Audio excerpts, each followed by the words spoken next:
My name is Nick Cottle. This is Barry Zundel. We are representing Trapdoor Creative.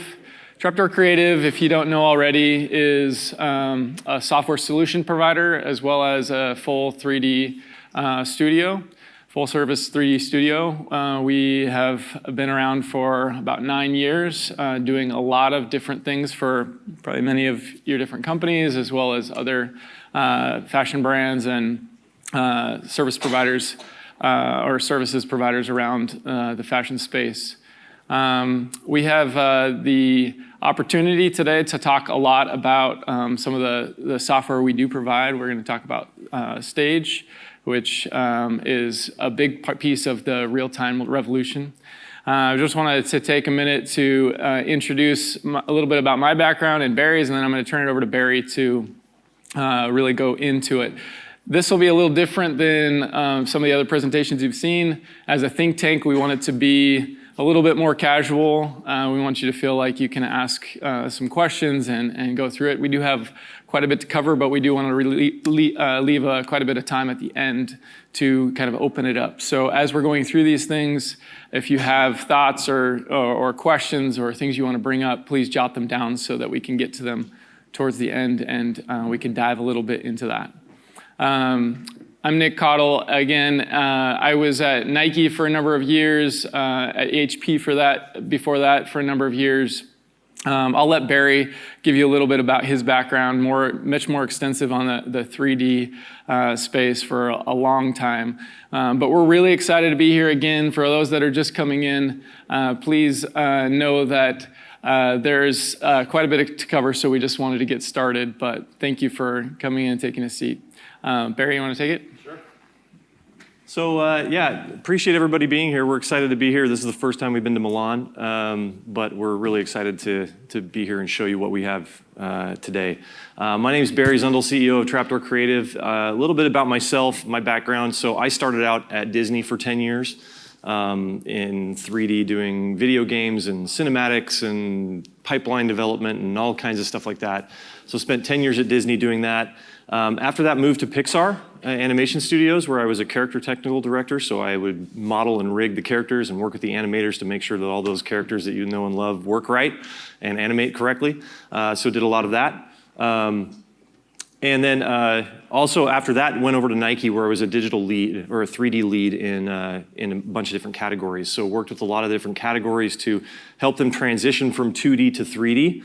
And utilize all the latest 3D tools to really streamline that process there at Nike, which was a great experience.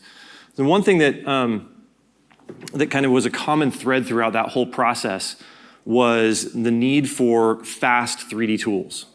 Whether it was making movies, making video games, or making product, 3D tended to be that common thing that wove through them, but also the need to have really fast tools and be able to move really quickly, make decisions quickly. Now that changes when you're working in video games, and then you move to movies, and then you move to product design. And we'll talk about that a little bit more. But you know, I've been in the 3D industry for 25 years, more than that. But I love where the 3D world is headed. I love where the technology is headed and what it can do to really streamline the process of product design. So that's just a little bit about us and our company. After Nike, we started Trapdoor, like Nick said, almost 9 years ago, to really take what we saw in the software industry and the needs of the software in those processes and really try to bring it to product design. Because there's a lot of technology that's been used in movies, been used in video games for a long time, and some of those things translate to product design, some of them do not. And a lot of times we take all of 3D as a big ball and we say, it's 3D, it works here, it works here, it works here. And that's not necessarily the case. And so at Trapdoor, what we wanted to do is really leverage the latest in graphics technology and see how that can be leveraged inside of the product design industry. So the first thing, just about us a little bit, so we do three things. We create 3D content, so we help companies if they have 3D that needs to be built, animations done, renderings to be done, all of that kind of stuff. We help companies do that. We have an extensive background in doing that. We also create interactive content, so whether it's a digital retail space, an interactive customer engagement, or an activation, We've worked in AR, we've worked in VR, we've worked in 360 video, we've done all of it. And in addition to digital retail spaces or digital showrooms and those kinds of things. So that's the second thing that we do. And then as we built this out over the years, as we were working with all these companies, especially with brands that a lot of you are part of, we really realized that this technology, we kept doing the same thing over and over again, getting the same request over and over again. I need to move faster. I need to see things sooner. I need to be able to interact with my 3D and not just like see it on as an image or something like that. And so that's where we really started about 2.5 years ago, 3 years ago, we really started to jump into software development tools that utilize real-time rendering to streamline the product development process, especially around visualization. That's really where we focused. And so that's kind of the three things that we do as a company. And so as we talk about this, we talk about real time. We focus on speed. We want it to be fast, but we want it to be accurate. We want it to be realist, or we want it to have as much realism as possible. And we don't want you to give up that realism and that quality for speed, that those things are starting to come together where we can use the technology to do those things at the same time. So that's just a little bit about the company. So over the last 8 to 9 years, we've primarily been a project company, like I said. This is just a sampling of some of the stuff that we do. We create interactive experiences, we create digital content, but like I said, we saw a large gap in the industry where you could use 3D, you got to a certain point, and then all of a sudden it was like, uh-oh, there's this big elephant in the room of rendering. Creating the visuals, using that 3D. We can use it for manufacturing, we can create the 3D for manufacturing, but as soon as we get to that visualization part, all of a sudden it comes to a screeching halt. And that's when a lot of companies will reach out to external companies, say, we need this thing done, we need marketing shots, we need whatever it is. And then you end up kind of using the 3D that you had, but a lot of times reusing it or rebuilding it from the get-go. So as we looked into what this was all about and what this technology was all about, it really is about speed. And it's really about what we can use this bleeding edge technology to do to speed up your process, to get you to market faster, to get you to decisions faster, right? To get those processes in your pipeline to go quicker and quicker because you can see it earlier and earlier.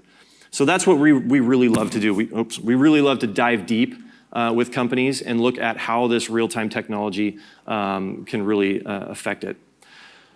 So one of the kind of maxims, if you want to call it, that we have at our company is this. I saw this once when I was at Disney, and it really kind of resonated with me. There's a better way to do it, find it. A lot of times we get stuck in a rut of doing it the way it's always been done. The problem is technology is just a very fast-moving stream, right? It's hard to adopt those things really quickly, but at the same time, we need to be in a mentality of, I have to be willing and able to adopt this technology and bring it into my pipeline so that I can stay ahead of the curve, so that we can stay at the forefront of things. Because this technology is moving so fast that if you don't get in and jump in, you'll get left behind very quickly. We all want stable pipelines. We want things that we can rely on. But at the same time, that there's technology out there that can really streamline what you're doing and what we're doing with product development. And so we as a company, we aren't married to any specific technology. We love always looking like further and faster and looking ahead and saying what's out there that can really help us. Tools change, processes change. The way that we use 3D changes, and especially now, it's very rapid about how that works. And so technology is constantly getting better. Ways that we can produce are getting constantly better. And our job is to help you follow that, is to help you progress with that. And that's what we do. That's what we do as a company. So we're really excited about that. Now, does anybody know what this date is? March 19th, 2014. Probably nobody does, right?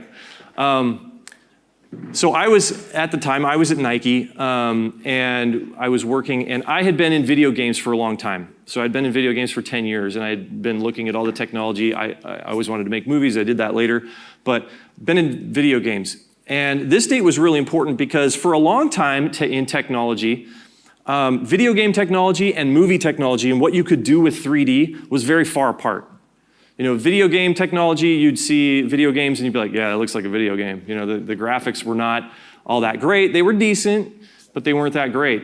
And then you would see movies and you're like, how do they make Transformers? How do they make, Toy Story? All those things. And you just see them and you go, this is amazing. So the technology, there was a big gap there. March 19, 2014 was the date that they released Unreal Engine 4. And if you know anything about Unreal Engine, it is an incredibly powerful visualization engine. I don't like to call it a video game engine because it's not really about video games. It's about two things. It's about realistic visualization and interactivity, right? And on March 19, 2014, I had actually been part of the beta on Unreal Engine 4, and I was at Nike at the time, and I was putting shoes in there and apparel in there. I was like, oh my gosh, this is absolutely mind-blowing what I can get and how real it can be. And this is almost 10 years ago that this was happening, right? And so at Nike, I would start putting these things in and showing people, and it was a really funny situation. I showed one of my colleagues, check this out. He said, where did you render that? And I said, I didn't. It's live, like you're looking at it. It's right there. And he's like, no, but where did you render it? I said, no, it's right there in front of you. It's interactive. And there was a mind shift all of a sudden that went, wait, we have to shift the way we think about rendering, about visualization, about visuals in general, and how we generate those things. Whether it's consumer-facing, whether it's internal, we have to really think about that. And so that, in 2014, when that happened, that was a total shift in the way that the landscape of 3D really worked. There are shots in movies now being done inside of Unreal Engine.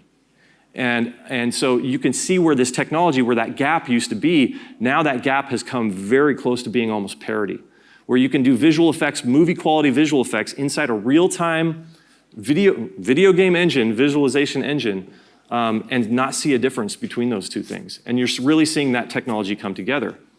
And so when Unreal Engine 4 was released, that was when I realized this is the future of where graphics is going. This is the future of where visualization is going. No longer do I have to sit here and push a button and walk away from it and wait for a render to happen. I can literally see it in front of me as I'm trying to make decisions. So that was a big deal. So this is just a video showing when that came out, what we could do.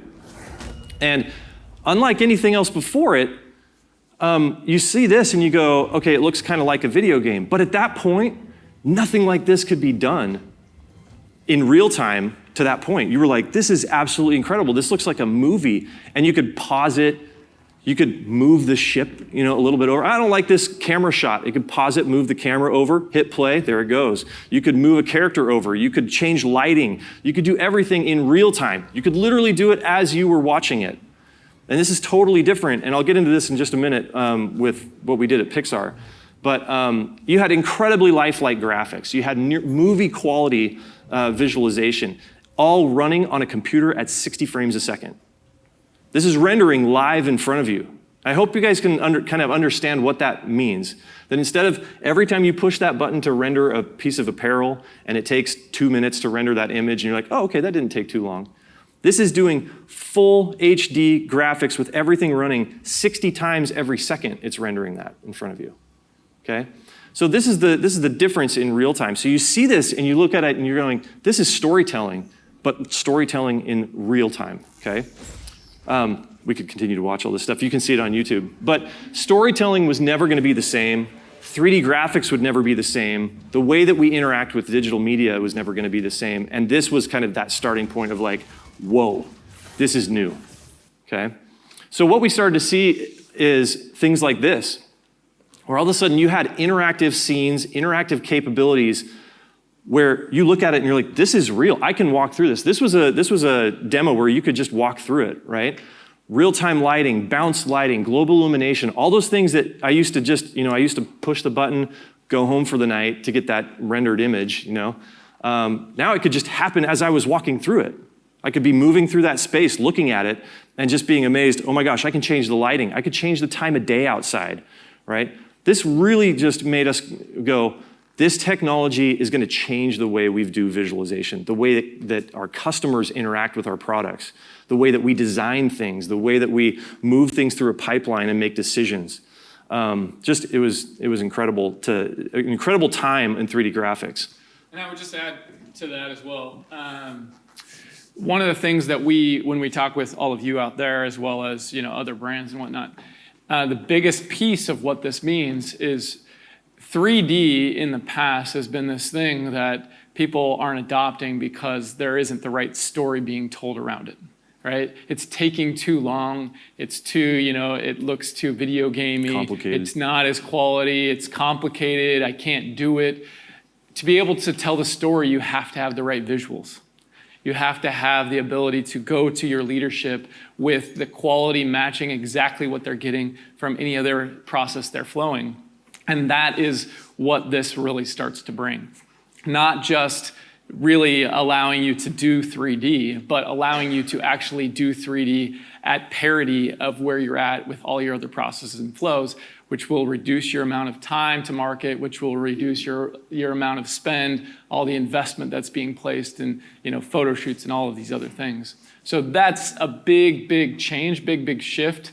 And to believe and know as a company, you have to do a lot of storytelling into your business, not just to your customers. That's like the dream, right?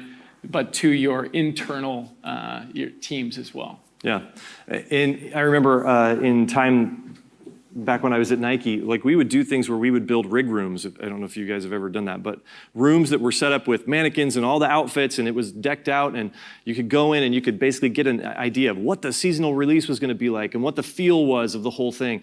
Those took weeks and weeks to put together, and you walk through them and it's done and that's it, and they were great. But now with 3D and leveraging 3D design, you can do those things and do them over and over and over again in virtual spaces, in virtual environments, telling that story to not only internal people, but external people as well, in a much more realistic way and a much more engaging way than just walking through and seeing some mannequins with some stuff standing there. So now we have all this power and everything. And I just want to show this real quick. This is now Unreal Engine 5. I don't know how many of you guys have seen this. But this is all running in real time. This is not rendered. This is not like a movie. This is running on a PlayStation 5. Well, this one's on the Xbox Series X, right? This is running in real time. So you could pause it and you could move the camera. Or you could pause it and slide the car over. Or you could change the lighting and the time of day. Like, this is all happening in real time. This is movie quality stuff that you're seeing now in real-time graphics. And so the reason why I show this is not because, hey, look how cool real-time graphics is. It's because I want you to understand that the technology gap has come parity. That you can do realistic, photoreal-looking rendering at scale in real time, just like you could do by pushing a button and sending it off to a render farm. That's going to save you massive amounts of time, iteration loops, all of that kind of stuff. And I love this. I could watch this forever, but let's move on because we got some time. But the question was around this. Okay, all this stuff is cool. It looks great. How do we? The question now is, how do we leverage it? There's this cool technology out there. It's super fast. It's really great. It does visualization amazing. But how do we leverage it? What do you do to leverage that?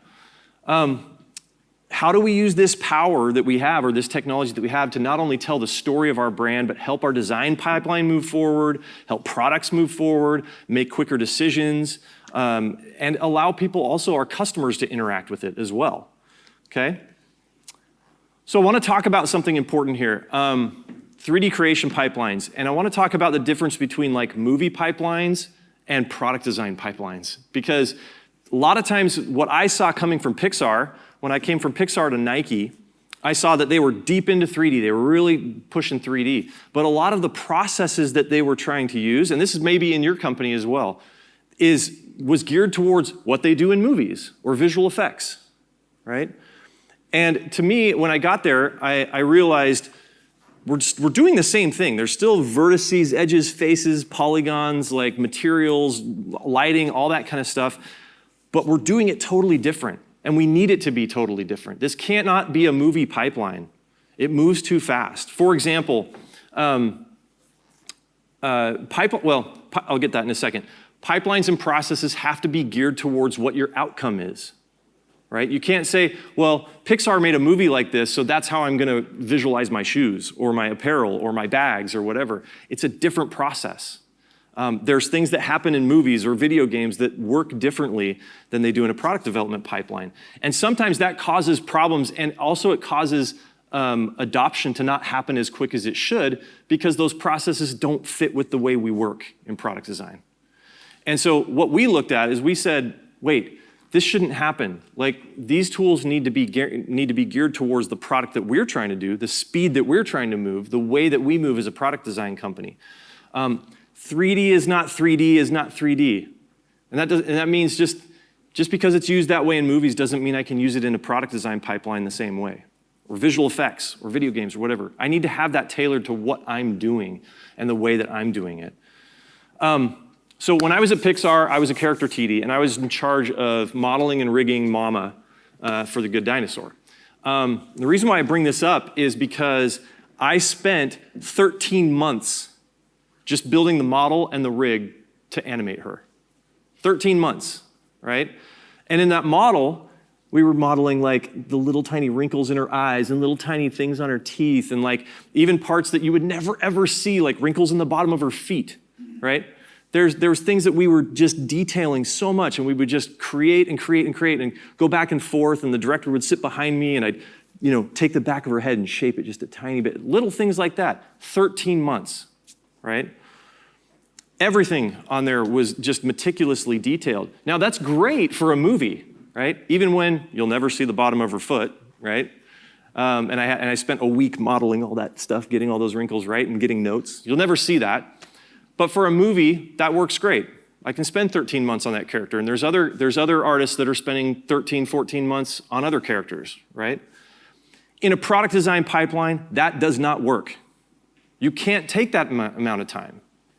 You can't spend 13 months working on a single model of a shoe or on an apparel design. It has to move quicker, and the tools need to work quicker so that you can actually do that.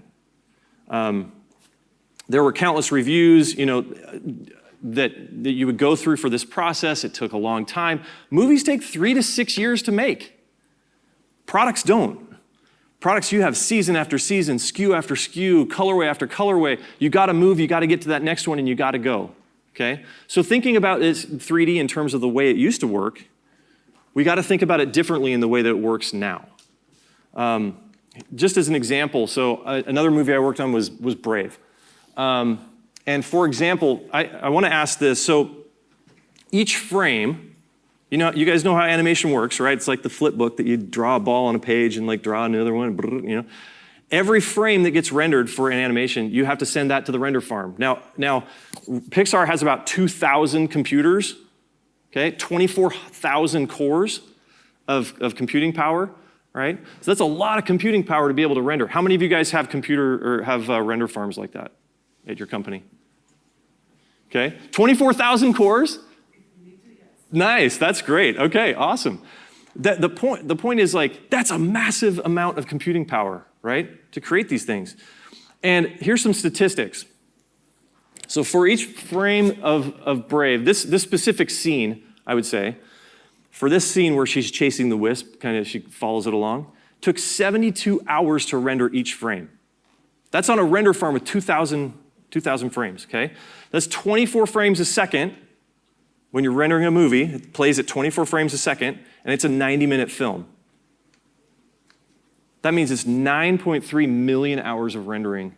That would take 1,065 years, okay?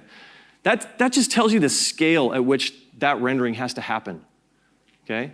And this is a massive render farm, too, okay? So the point that I want to make here is this is what it takes to make a movie. Do you guys have time for this? You don't, right? Product design does not have time for this. That's not what you can do, okay? And so what we're really about here is speed. You've got to get speed to market. You've got to get that design through your pipeline. You have to get visualization done, right? And you have to have speed of a lot of different things. You have to have speed of decision making. You have to have speed of communication. You have to have speed of execution, your speed of go-to-market. All of those things have to move at a rapid pace. And 3D is supposed to accelerate that. And it does. And it can. But when it comes to visualization, true visualization, one of the reasons why we want to use 3D is to get rid of physical samples. But if you do a 3D sample and it doesn't really look like the physical sample, is it really helping you very much? But to get it to look like that physical sample, it takes way too long. The process is too hard. You maybe have to get external help to be able to do it. You have to have somebody who knows lighting and texturing and all that stuff to make it look right. And that really slows you down. It allows you it makes you not able to do that. So what we really focus on, real-time means the highest quality possible plus the speed of being able to do it. Now, the highest quality part didn't exist for a long time. That was something that you had to rely on, hardcore render engines, V-Ray, Keyshot, all those things like that. For Pixar, it was RenderMan. You had to rely on that. And that has come down, or has come parity now, where real-time rendering can be just as good as regular rendering, or as ray-traced rendering. And they're both ray-traced, but I'll say that. So let me ask a question. How many of your teams are at the very beginning of your 3D journey?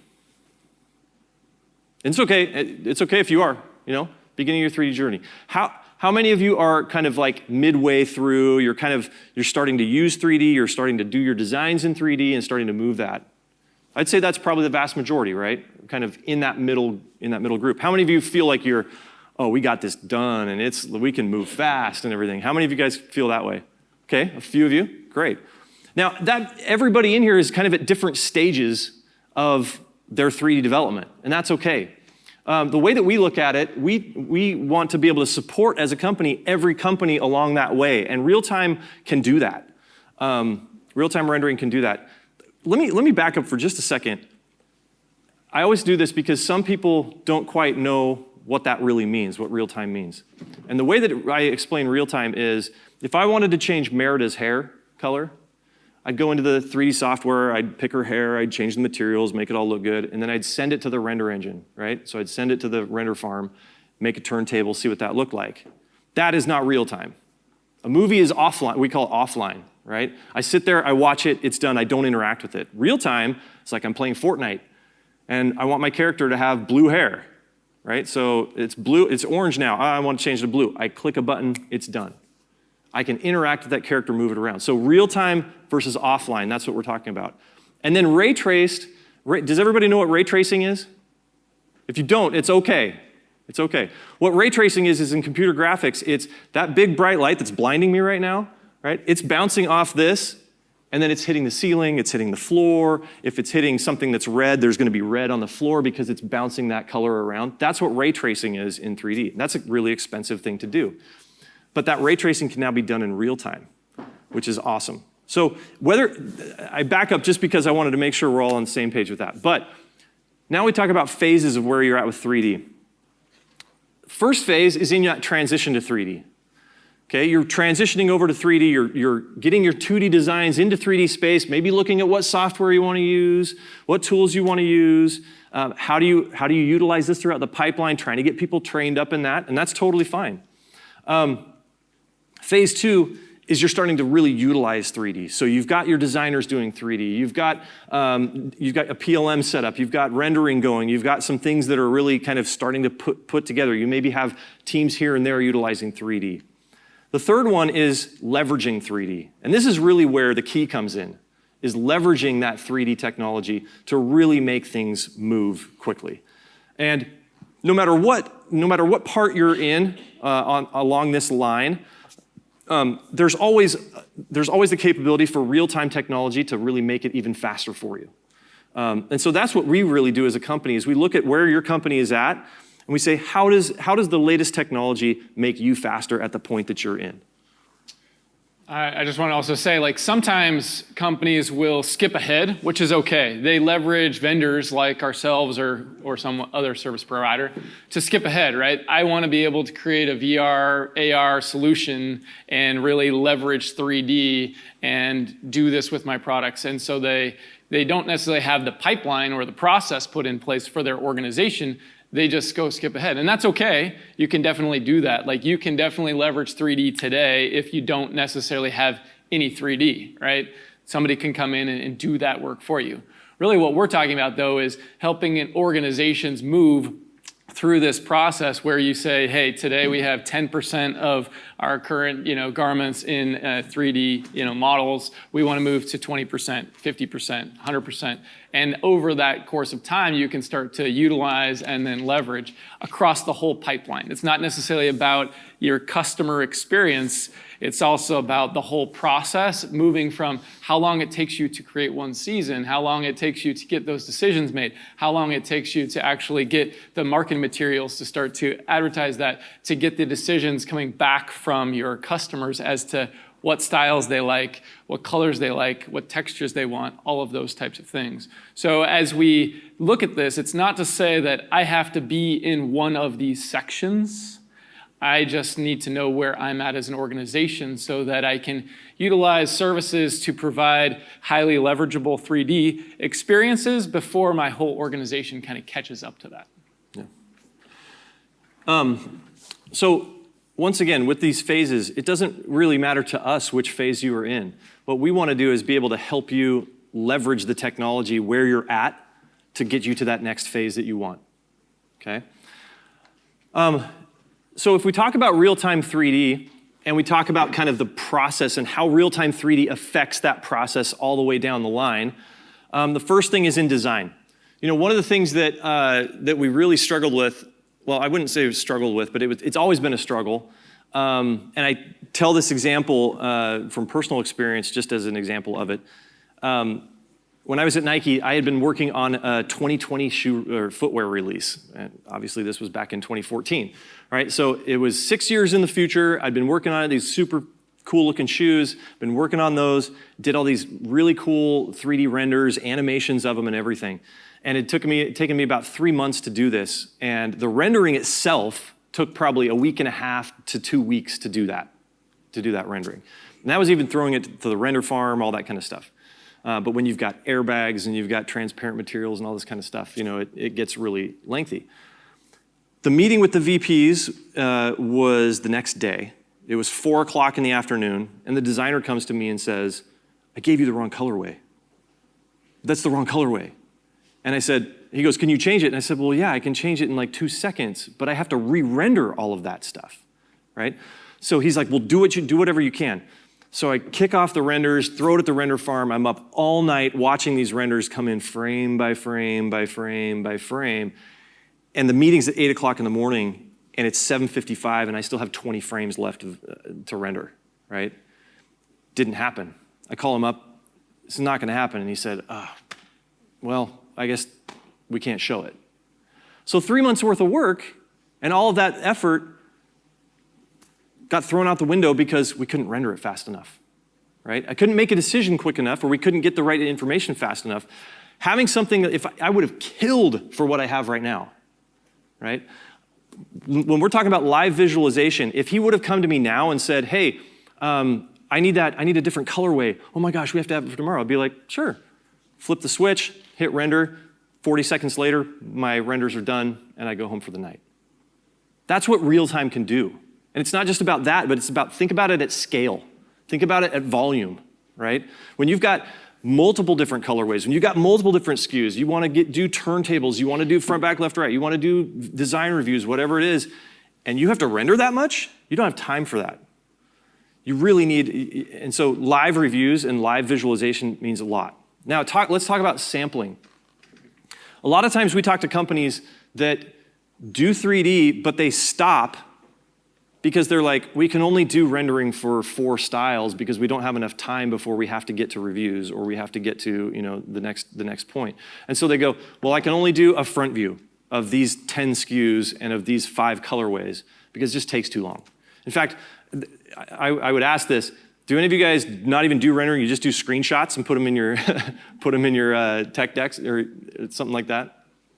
Don't be embarrassed. Yeah, it's okay, But we do that because we're in such a rush and there's this tool that's supposed to help me and it doesn't get me there because it takes too much time, right? In fact, we were just talking to a company, a brand, and they had this exact problem. They're like, we literally do one render and throw it in our PLM, and then if we possibly can at the end of the project, we'll go back and do one more render of it because they just take too long, right? And to us, we're like, gosh, we could, if that's the problem you have, we can solve that like that really quickly with real time. So hyper-fast rendering means that you don't have to go, well, I can only do 3D for this much, but then I have to do all this sampling for all this other stuff because I just don't have time to render it, okay? That sampling can be done in 3D when you have hyper-fast rendering because you can do it at volume, okay? Manufacturing. This is one thing that we're working on right now quite a bit with our software called Stage, is the ability for live collaboration and communication. So with your manufacturing partners, a lot of times there's back and forth there that has to happen where they're sending screenshots or they're sending renders or they're sending information to you and you have to give them feedback and go back and forth, and there's a time delay there. With real-time collaboration, what we're building into Stage is the ability to open up your 3D file in a virtual environment, photoreal, everything, straight from whatever your software is, grab a link, send it to whoever you need to, all of a sudden it becomes a multiplayer video game. Don't think of it like a video game, right? But think of it like a live design review. You're taking notes, you're putting annotations in, you're making changes on the fly, you're talking about it right there all together, seeing it at the same time. Think about at volume what that happens to your design iteration loops with your manufacturers. So that's another thing. Marketing. You do all this 3D work, you build these models, you do all this design stuff, you send it to manufacturing, you have all this stuff in your DAM or your PLM, and now you go, well, now we need to do marketing shots of it. So an outside agency comes in, they build everything from scratch, they do it from there, right? Are they gonna leverage that 3D that you spent all that time created? Maybe, maybe not. But now they've got to do all this hardcore rendering and all this setup, and now you have to have lighting and all this kind of stuff.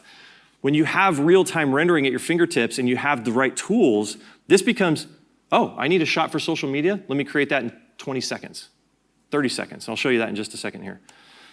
And then sales. So we actually were talking to one of our clients, and they actually were using Stage in their buyers meetings. So when they would take their assortment to their buyers, they would pull it up inside a Stage or do renders so fast, and they were getting much quicker decision making because they were able to do that so fast. So using live real-time visualization as a sales tool is a huge opportunity as well that you haven't been able to do before, but it leverages that 3D all the way from beginning to end. So now that we talk about that, there's a lot of storytelling that happens. Just like Nick said before, part of your job is to tell that story of your product internally, to get buy-off from the people that you need that buy-off from.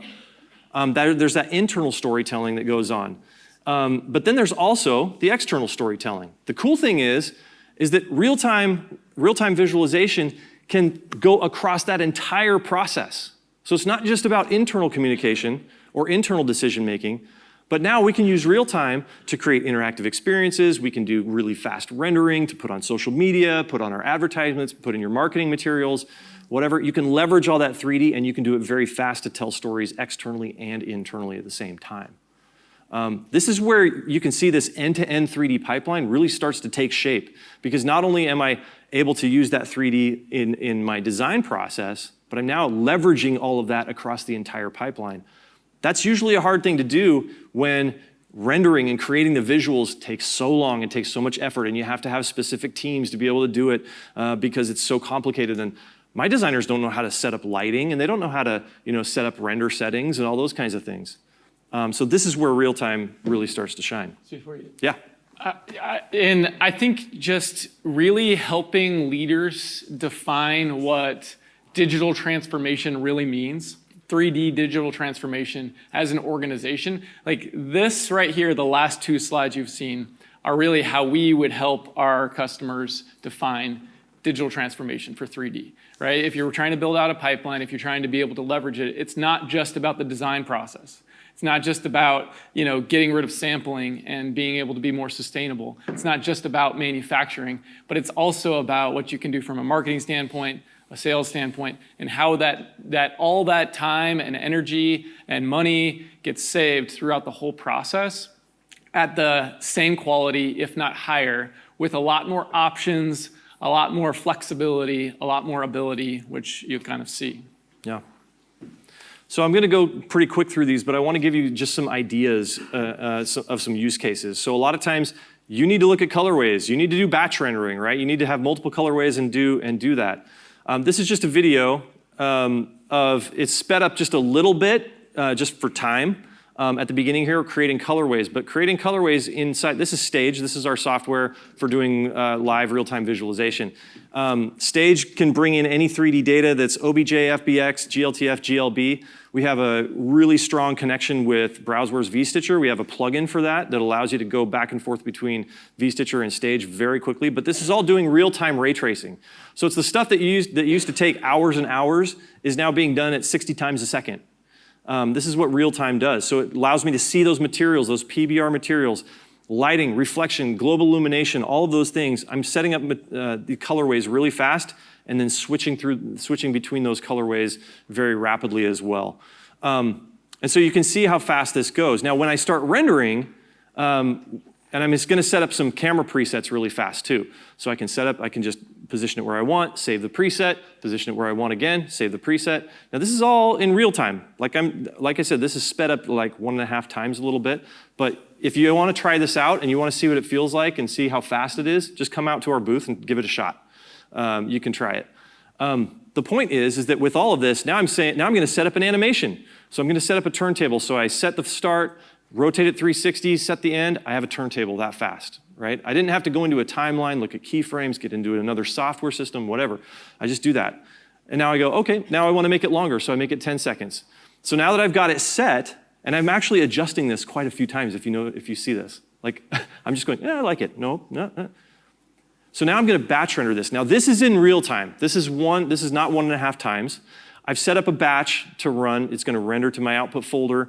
I'm setting up all these batch renders, and it's going to do stills. It's going to do some animations.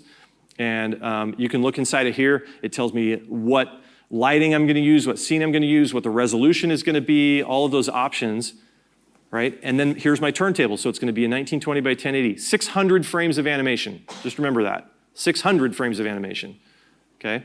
Once I get that going, I'm just going to hit render. Now this is rendering local on my machine. Now this is on a machine that uses an RTX 2080. So it's not like 4090 Ti with everything on that. This is like a 2080, and you can see how fast these renders are going. Now these are ray traced renders, bounce lighting, everything. This is how fast, if you look at, and you can't see it, if you can see the frames right there, that's how fast it's rendering frames for those. Now, this is great for one shoe, but think about this again at volume. If you have to do that for hundreds of SKUs with hundreds of colorways and all of that, you don't have time for that. Well, now you do. And you can do it over and over again, and you can say, oh, we'll make that change. This is why I say, if he would have come to me at 4 o'clock in the afternoon and said, hey, I gave you the wrong colorway, can you do that? I would have said, yeah. This whole video is like, what is it, 2.5 minutes something? See, I'm just switching between colorways right here. But this whole video, only takes 3 or 4 minutes or something like that. That's to set up cameras, set up my colorways, set up my rendering, do the rendering, and get it all done. So you can see now, I went in and switched the colorway, re-hit render, and it's going. So I just rendered front, back, left, right, 3/4, and a turntable in high definition of this within like 4 minutes. This is the power of real time. And this is why we built Stage. This is why we built this software, because we use it ourselves. We do a lot of content in Stage ourselves because we don't have time to use traditional rendering, and this gives us exactly what we want. So you can see how beneficial this is, and just out of time, I'm gonna skip to the next one really quick here. So render speed and quality. So there's a difference between RTX, who knows what RTX is? It's real-time ray tracing versus traditional ray tracing, right? Real-time ray tracing does the exact same thing. It bounces the light around, but it makes some approximations, but it's so good that you can barely tell the difference, but it allows you to do it in real time. And so what this video shows right here is just the difference between them, and I'll maybe skip through it a little bit, but this is your real time right here. This is path tracing. You guys have probably seen this in rendering where it like resolves, it kind of like goes pixely and then it resolves, right? And that's great. We can do both of them inside of Stage. Regular path tracing is a little bit slower, a little bit more accurate, right? Gives you a little more bounces of light and that kind of stuff. But it'll show you the difference here. So this is regular ray tracing. You can see it actually at the bottom there calculating. So now I'm switching between the two, right?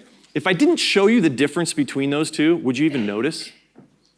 Most of your customers, most of people looking at things, for the trained eye, you can look at things and be like, oh, that button doesn't have quite enough light right under there. That's not as accurate as it should be. But most of your customers, what are they looking at?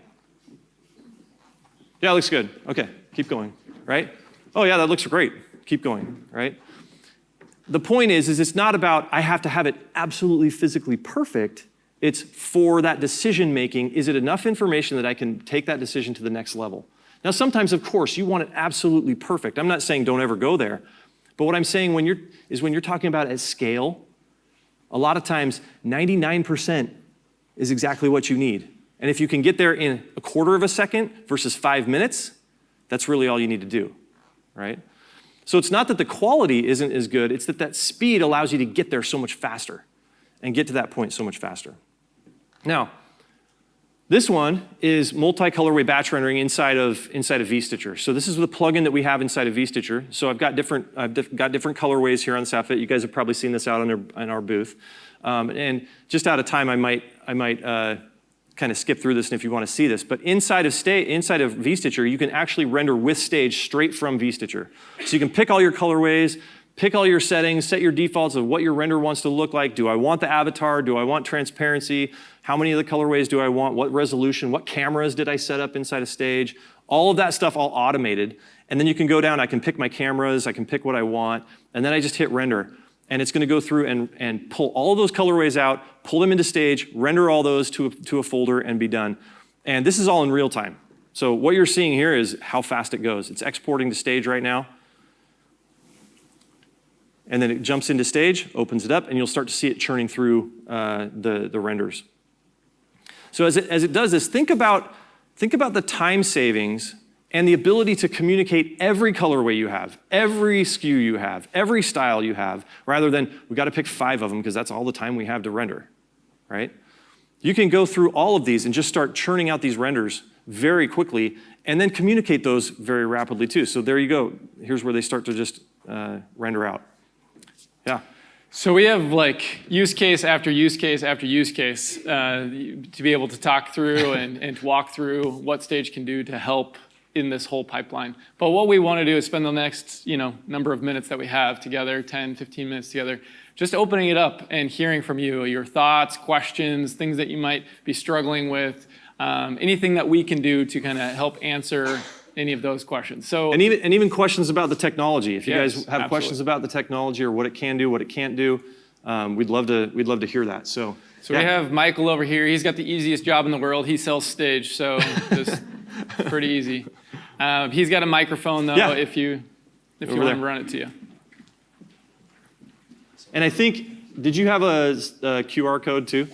So if you want to ask anonymously, you can scan the QR code that he's going to put up here and then ask the questions. Hello. I think visualization for like a very big brand is not only about the product at the individual level, but also like the range, like the collection. So for us, visualization is how we can make decisions like the color balance, like the product choice for the customer. How do you see, is there a use case for this technology to be able to visualize like the range as a whole, not only like individual products? Yeah, absolutely. In fact, the next version of Stage that we're releasing, because if you're talking about a range of products like line planning or something like that, the next version of Stage that we're releasing, it's actually in final development right now, will have the ability to put in multiple outfits all at the same time. So you can bring in entire lines all together, see them all together, move them around, arrange them, do renders with them, all of that kind of stuff. So when you're talking about, if you have a whole different line of options, you want to see all those at the same time. Is that your question that you're asking? Okay, yeah. So Stage will be able to do that in the next version. That's supposed to come out. We're hoping that comes out in the next couple weeks. And on top of that as well, the next iteration of that's coming just beyond in the roadmap is to be able to put head to toes, right? So it's one thing to I have my apparel, I have my garment. I also want to put some footwear on it. Or I want to put a hat or a backpack or something else, right? I want to be able to visualize all my products together for those brands that have that.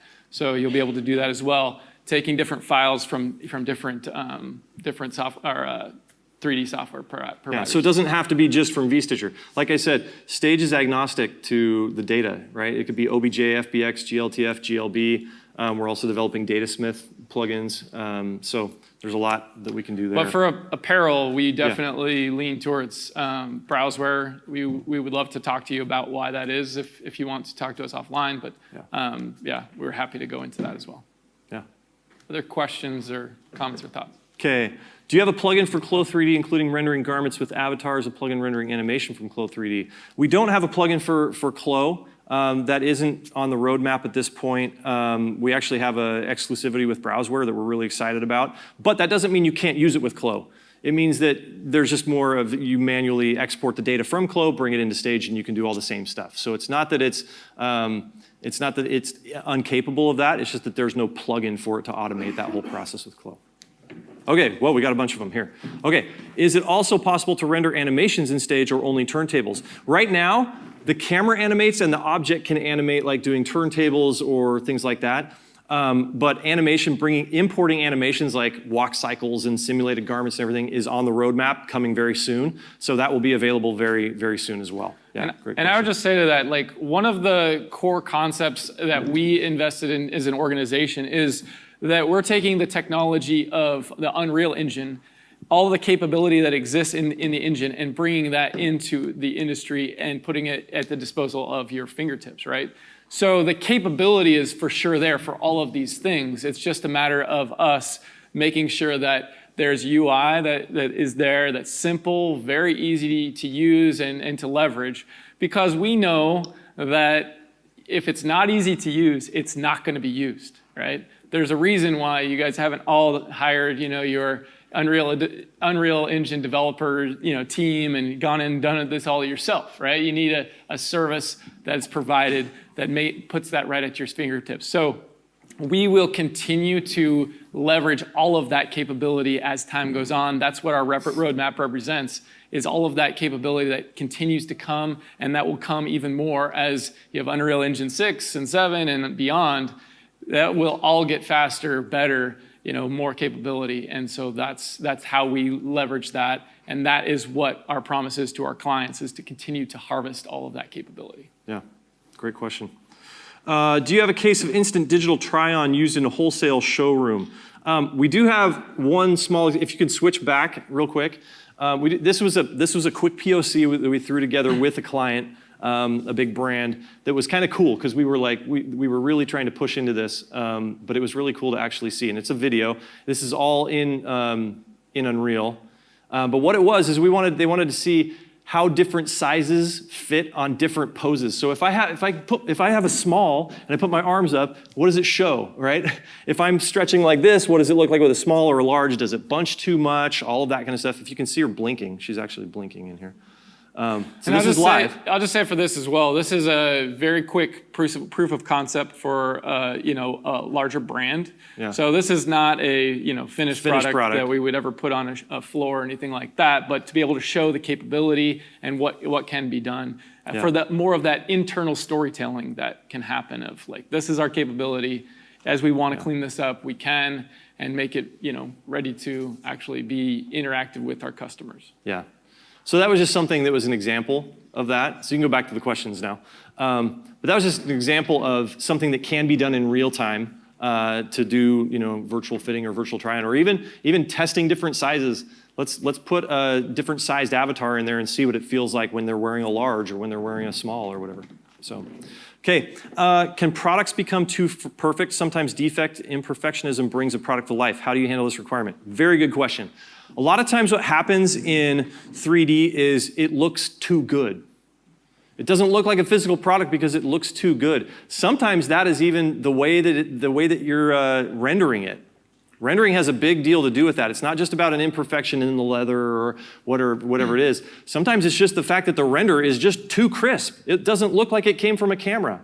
And if you want to see on the floor, in Stage, we actually have camera controls that give you like, I know this is a nerd word, I call it a nerd word, but like chromatic aberration, if you know what that is. So it's like lens distortion and things like that on the edges, vignetting of lenses, like bloom, all that stuff. You can do that all in real time in your renders inside of Stage to make it look even better. Imperfections things like imperfections in the 3D models and things like that, you'd want to do in like your textures and your materials and all of that. But we also feel like I want it to look like it came out of a real camera. not a digital, not a CG, super crisp rendered camera. So that's a great thing. Come to our booth, you can see that. One thing that a lot of our customers are doing is replacing a lot of the photo shoots that have to be done, right? There's a high volume cost of, organizing, conducting photo shoots, all the post editing, all those types.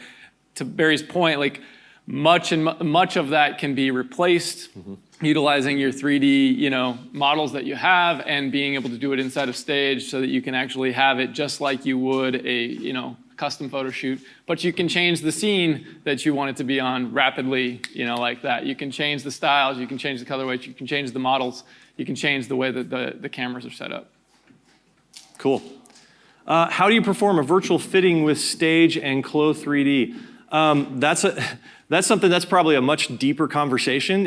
Whoever asked that, feel free to come to our booth and we can talk a little bit more about that. But virtual fitting, that's a great instance where it's like, I want to be able to do a virtual fitting session and see what that is. One of the cool things about Stage is that it's actually live connected to the file. So when you export something and import it into Stage, it's now watching that other file. And so if you want to make a change immediately, you just change it, re-export it. As soon as your export's done, it reloads into Stage. So you could literally be in your software package and having it fitted on whatever it is in Stage, be changing the draping, changing the pattern, changing whatever it is, and as soon as you finish that simulation, that's one beautiful thing inside of Browseware, the plugin that we have, is as soon as that simulation is done, shoots it right back over to Stage. So that's super exciting use of that. Why this partnership with Browseware and vStitcher? I can answer that. Okay, go for it.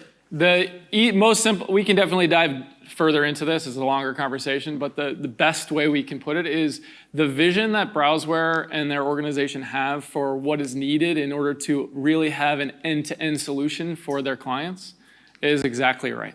Meaning, it can't just be a world in which you only utilize one software solution to be able to do that. It has to be an ecosystem that enables what you're trying to do. Especially because, it's not necessarily always just about the apparel. Sometimes it's about, it's about the footwear, it's about the, the accessories or whatever. Accessories, it's about everything else. And as an organization, you can't just be in a closed looped environment that is requiring you to stay in their space. You have to be able to utilize the best of what all of these different softwares can provide in order to have that end-to-end solution. So for apparel, we know that Browseware does that and does that very well, and we'd love to talk to you more about that. Yeah. What is your stance for better standards to improve the use of 3D fashion? I think we're headed in a really good direction. For a long time, you see exports from software. It's kind of to Nick's point that for a long time the idea was stay in my software, use this thing. And as we see the 3D ecosystem get bigger and better, what we're seeing is those standards starting to be adopted by everybody, so that whether it's coming from Blender or vStitcher or Clo or whatever, they can be utilized across the pipeline in a much better way. GLTF and GLB are a great example of that. Now, even amongst different softwares, how they implement those can be a little bit different. But the idea is that we're starting to see file formats and the way that we do materials. PBR textures is a big deal, right? Are you using real true PBR textures, or are you kind of messing with it in your own software? And so if somebody tries to get that out, they don't get your material, right? We see that a lot, that there's specific things inside of packages that this is only for my package, and you can do it really cool in my renderer, but you can't do it anywhere else. Things like that really kind of close it off. And so better standards means more open standards, where there's more adoption across the whole pipeline. So that's a big topic. We could spend hours and hours on that. So that's a really good question. Then the last one. Do you have any cases that show where your solution helps with sample reduction? Well, I can say this. One of our clients, traditionally they were building a lookbook, and this is usually because they would normally need to do samples to take photography to put in their lookbook to send out to their buyers, right? They were using Stage to do their lookbook, and normally they would do about 20 pages of rendering, and it would take them, 6 weeks to do all that, get all that together. In this lookbook in particular, they did 68 pages of renderings, and they did it in a couple of days. Like they did it so fast that they could do massively more rendering and massively more, and a lot more. And so they didn't have to go order all those styles. They didn't have to go order all those samples. They could do it in 3D and they could get it through that whole process, and they weren't limited by the amount of time that they had. We got to get this out, but we can only render 4 outfits, so we're going to do renders here and then order samples for the rest of them, you know. That was a really good example to me of them reducing the samples in what they were doing. We know that this is an emerging space. We know that there's a lot to talk about in this. We actually don't have anybody else coming into this room, so we can definitely stay. We are happy to take individual questions, but our time is out, so we do want to be cognizant of that, let everybody kind of take off. But really grateful for everybody that showed up today, all the opportunity that we had to share with you all the questions and feedback that we received. But we'll be here for the remainder of as long as it takes. So please come see us, or if you want to come over to our booth later on this afternoon, we'll be there as well. So thank you so much. Thanks, everybody.